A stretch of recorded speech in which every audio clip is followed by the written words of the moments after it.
Last video में हम लोगों ने देखा था एंगल सम प्रॉपर्टी के बारे में। हम लोगों ने उस पर बेस्ड कुछ क्वेश्चंस भी किए थे और मुझे लगता है कि आपको वो प्रॉपर्टी बहुत अच्छी तरह से समझ में आ गई होगी। आज हम लोग आगे कुछ और चीजों के बारे में पढ़ेंगे। जैसे आज का हमारा पहला टॉपिक जो है वो है टू स्पेशल ट्रायंगल्स। आपने ट्रायंगल्स के बारे में काफी कुछ पढ़ा है और जिन ट्रायंगल्स की बात आज हम करेंगे इनके बारे में भी आप जो है वो पहले पढ़ चुके हैं। फर्स्ट और सेकंड वीडियो में मैंने इनके बारे में आपको बताया हुआ है। जब साइड से क्लासिफाई करके मैंने आपको बताया था तो उसमें मैंने इनके बारे में बताया था। तो दो स्पेशल जो ट्रायंगल्स हैं उनमें से पहला ट्रायंगल हमारा कौन सा होगा? हमारा पहला ट्रायंगल है equilateral triangle.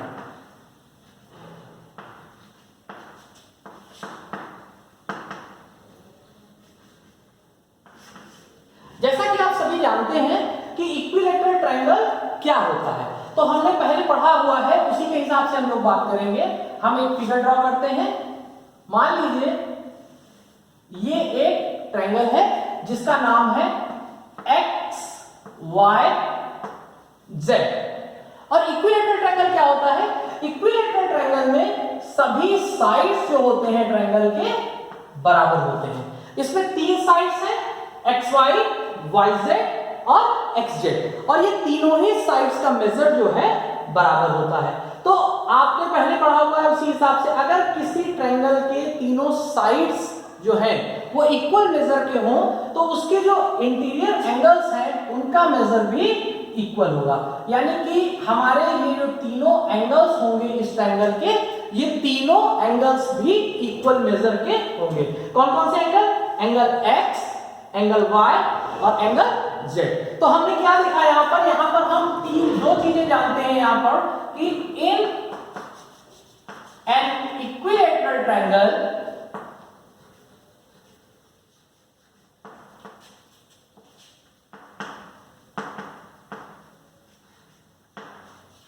Number 1, all three sides are of same measure.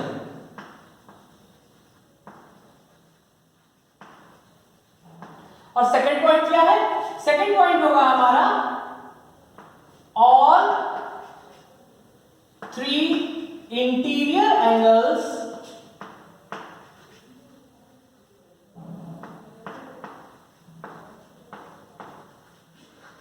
of an equilateral triangle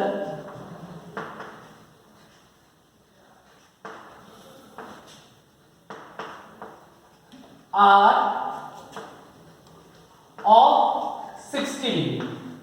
तो ये दो चीजें हैं जो हमको हमेशा ध्यान रखनी है, ये हमारे काफी काम आती हैं प्रॉब्लम सॉल्व करते समय। पहला कि किसी भी इक्विलैटरल ट्रायंगल के तीनों साइड्स का मेजर जो होता है वो सेम होता है, और दूसरा किसी भी इक्विलैटरल ट्रायंगल के जो इंटीरियर एंगल्स होते हैं वो तीनों ही इंटीरियर एंगल्स का मेजर जो होता है वो सेम होता है, और वो कितना होता है? वो 60 डिग्री होता है। अब इसी तरह से हम दूसरे ट्रायंगल की बात करें तो वो दूसरा ट्रायंगल कौन सा होगा? आप इसके बारे में भी पढ़ चुके हैं, ये है isosceles triangle.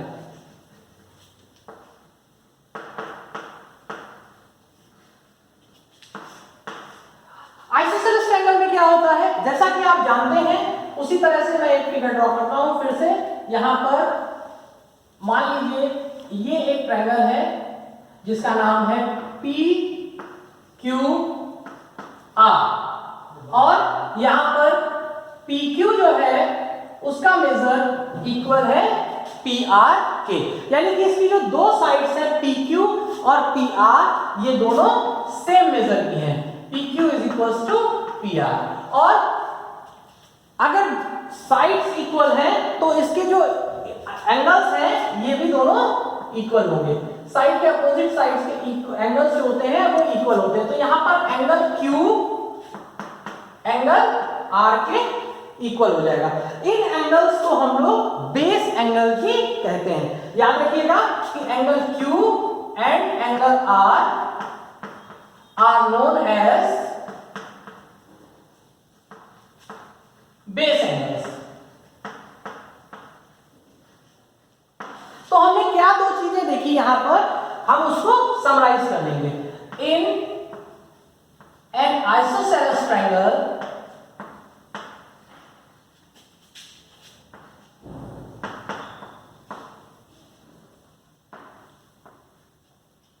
first one, the two sides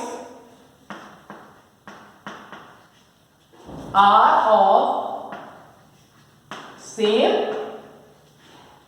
measure।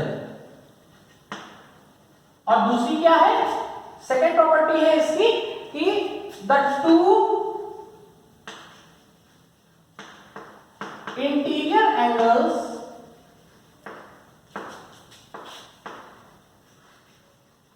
are of same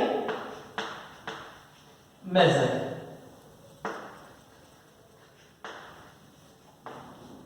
दो साइड्स हमारे सेम मेजर की होंगी और दो एंगल्स भी हमारे जो है वो सेम मेजर के। आइए अब हम लोग देखते हैं कुछ एग्जांपल्स इन पर बेस्ड। तो एग्जांपल्स के लिए जैसे हम ड्रॉ करते हैं एक क्वेश्चन फिगर।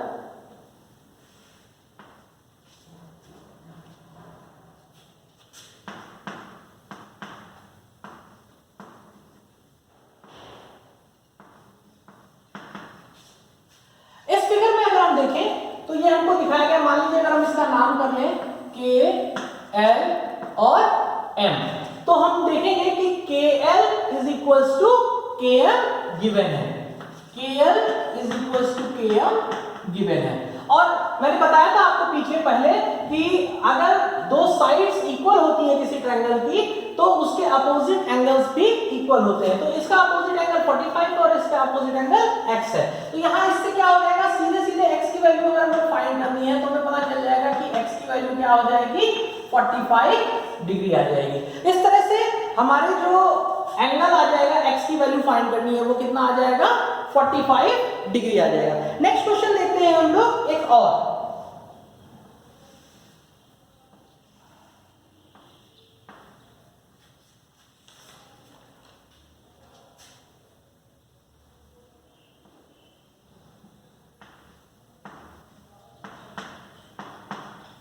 यहां पर ये इस तरह से दिया हुआ है और x की वैल्यू हमको फाइंड करनी है। इसको अगर हम नेम कर ले, मान लीजिए इसका नाम है हमारा p, q और r, तो क्या होगा, जैसा कि हम देख रहे हैं pq is equals to qr given है। और यहां पर हमको पता है कि ये एंगल जो है हमारा कितना दिया हुआ, angle r is given as 45 degree and in the same way angle P जो है हमारा वो कितना हो जाएगा, ये भी हमारा हो जाएगा 45 डिग्री। क्यों, अभी मैंने जैसे बताया था पिछले क्वेश्चन में कि ये अपोजिट एंगल्स जो होते हैं वो इक्वल होते हैं बेस एंगल, तो इस तरीके से ये एंगल भी हमारा 45 हो जाएगा। अब हमको x की वैल्यू फाइंड करनी है, तो हम x की वैल्यू फाइंड करने के लिए क्या करेंगे, in triangle PQR angle P plus angle Q plus angle R is equals to 180 degree. क्या था ये आपने पहले पढ़ा था, एंगल सम प्रॉपर्टी। इस प्रॉपर्टी का हम यूज करेंगे और यहां पर हम सभी की वैल्यूज पुट करेंगे। हम P की वैल्यू क्या है, यहां पर अभी हमने देखा 45 डिग्री, Q की वैल्यू हमको x है यहां पर दी हुई है जो कि हमको फाइंड करनी है, और R की वैल्यू भी 45 डिग्री है। इसको सॉल्व करेंगे 180, इनको ऐड करेंगे तो आ जाएगा x plus 90 degree is equals to 180 degree. Transpose करेंगे तो आ जाएगा x is equals to 180 minus 90 and that will be equal to 90 degree. तो इस तरह से हमको क्या मिल जाएगी, x की वैल्यू हमको मिल जाएगी x is equals to 90 degree. ये हमारी x की वैल्यू आ गई और यही हमारा आंसर हो जाएगा इस क्वेश्चन का। नेक्स्ट हम देखते हैं एक और क्वेश्चन जो कि कुछ थोड़ा सा अलग तरीके का है।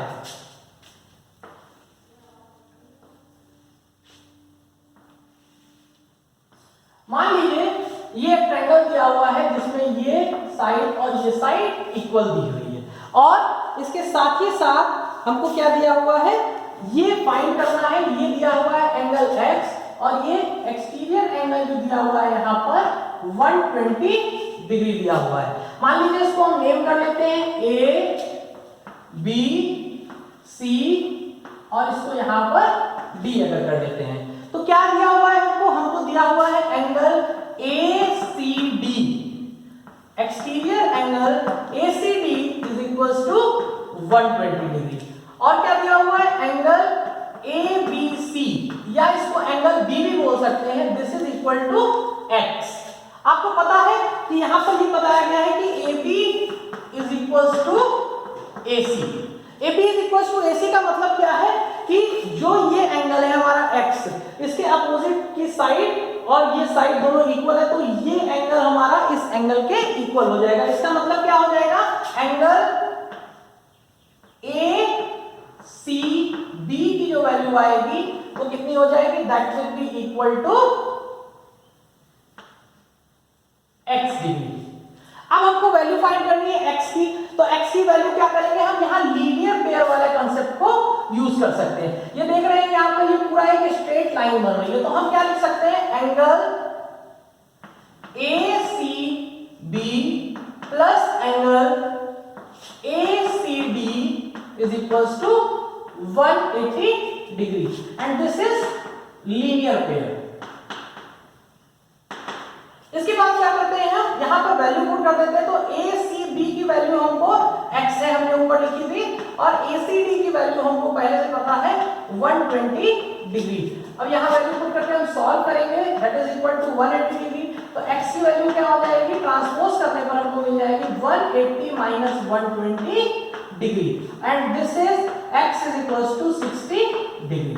तो इस तरह से हमको मिल गया x की वैल्यू हमको क्या मिल गई, x की वैल्यू हमारी आ गई 60 डिग्री।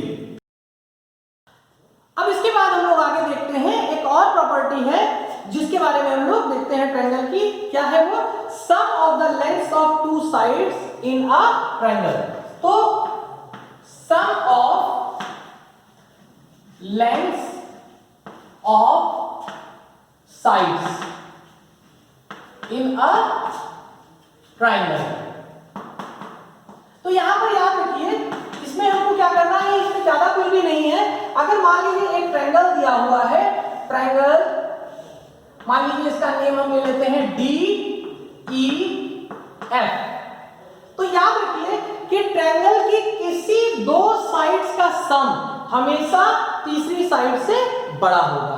क्या होगा, किसी दो साइड का सम तीसरी साइड से बड़ा होगा। तो कौन सी कंडीशन हो सकती है, यहां इसके हिसाब से हम तीन कंडीशंस में लिख सकते हैं। क्या हो सकता है, DE plus EF is greater than DF।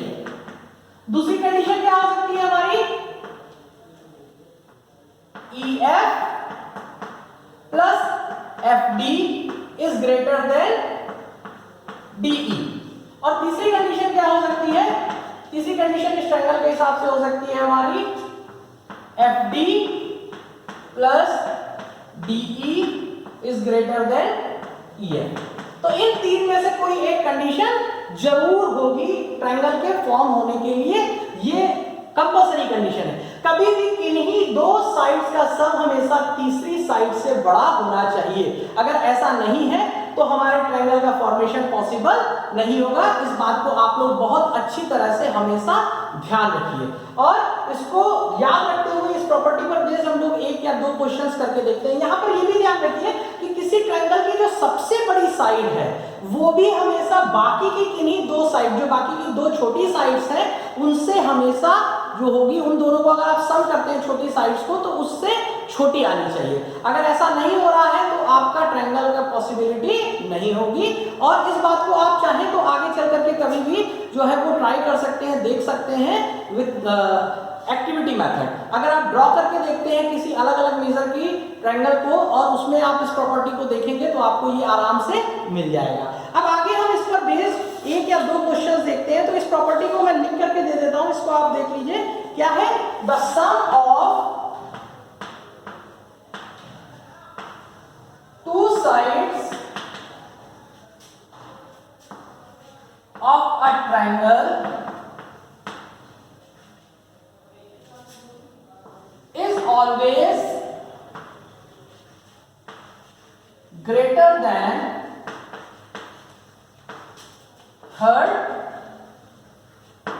Side.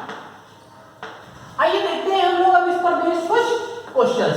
तो क्वेश्चंस में हम लोग पहले एक क्वेश्चन चेक करते हैं। मान लीजिए जैसे दिया हुआ है कि हमको कुछ अलग अलग मेजर्स दी हुई हैं एक ट्रायंगल की, तो हम चेक करते हैं क्या ये ट्रायंगल पॉसिबल है। हम एक सबसे अच्छा एग्जांपल ले लेते हैं छोटा सा 3 सेंटीमीटर, 4 सेंटीमीटर और 5 सेंटीमीटर। तो यहां पर हम देखेंगे क्या करेंगे कि देखें तीनों में से सबसे बड़ी साइड कौन सी है, तो सबसे बड़ी साइड हमको दी हुई है 5 सेंटीमीटर। तो आप इसको चेक करने के लिए या तो एक तरीका है जो सबसे अच्छा दिया गया है, हमेशा बताया जाता है, वो है कि आप दो साइड को सम करके तीसरे से कंपेयर करें और दो दो को करके इस तरीके से चलते जाएं। या फिर आप देख सकते हैं सबसे आसान चीज है कि जो हमारी सबसे बड़ी साइड है इस साइड को हम कंपेयर कर लें बाकी दोनों के साइड के सम से। तो हम क्या करते हैं, मान लो हम पहली कंडीशन देखते हैं अगर हम, तो 3 + 4 दैट इज ग्रेटर देन 5। ये दोनों सम करेंगे तो आप क्या आएगा, 3 + 4 7 आएगा और 7 हमेशा 5 से बड़ा है। तो ये कंडीशन क्या है हमारी, यस। सेकंड अगर हम देखते हैं तो क्या हो जाएगी हमारी, 4 + 5 इज ग्रेटर देन 3। ये तो होगा ही होगा क्योंकि ये 9 आएगा और ये 3। और थर्ड कंडीशन में भी अगर हम देखते हैं तो हम इसको चेक करते हैं अगर, तो आएगा 3 + 5 इज ग्रेटर देन 4। ये आएगा 8 और ये है 4। तो तीनों ही कंडीशन में है, तो इसका मतलब क्या है, तो here triangle is possible from these 3 sides, that is 3 centimeter, 4 centimeter and 5 centimeter।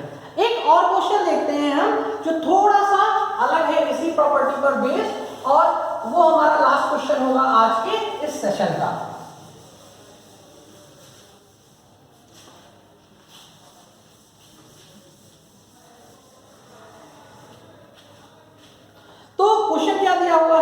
The length of two sides of a triangle are 6 centimeter and 8 centimeter. Between which two numbers can length of third side fall? The length of two sides of a triangle are 6 centimeter and 8 centimeter. Between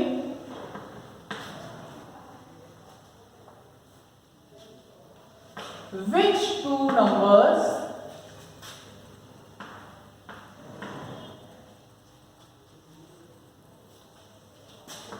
can length of the third side fall. तो ये question है हमारा, इसको हम कैसे करेंगे देखते हैं। यहां पर हमको दो साइड दी हुई है और हमको बताना है जो हमारी तीसरी साइड है उसकी लेंथ क्या होगी, यानी कि मैक्सिमम कितनी हो सकती है और मिनिमम कितनी हो सकती है। तो इसको देखने के लिए हम क्या करेंगे, जो हमारी साइड्स दी हुई है उन दोनों का हम एक बार डिफरेंस फाइंड कर लेंगे। तो डिफरेंस क्या आएगा, साइड्स का डिफरेंस अगर हम निकालेंगे तो आ जाएगा 8 - 6 इज इक्वल टू 2 सेंटीमीटर। और फिर एक बार हम जो है दोनों का सम फाइंड कर लेंगे। सम कितना आ जाएगा, 8 + 6 and that is equal to 14 centimetre. तो इस तरीके से हम देखेंगे कि हमको जो डिफरेंस मिला वो 2 सेंटीमीटर मिला और जो सम मिला वो कितना मिला, 14 सेंटीमीटर। तो हम कह सकते हैं द थर्ड साइड